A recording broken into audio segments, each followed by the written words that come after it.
आत्ता ना रात्रीचे 12 वाजले. उद्या वटपौर्णिमा आहे आणि माझा साडीचा ब्लाऊज शिवायला दिलेला तो अजून पण दिला नाही आहे. तर दीपक तो आणायला गेला आहे.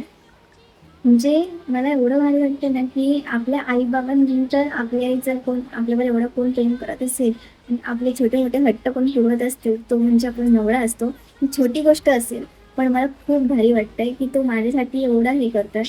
आणि मी सांगितलं, की राहू द्या आता म्हणजे आता 12 वाजलेत, तर तरी पण तो गेला माझा ब्लाऊज आणायला. तर मला खूप भारी वाटतंय आणि आता तो थोड्याच वेळात येईल आणि बाहेर पाऊस पण खूप पडतोय.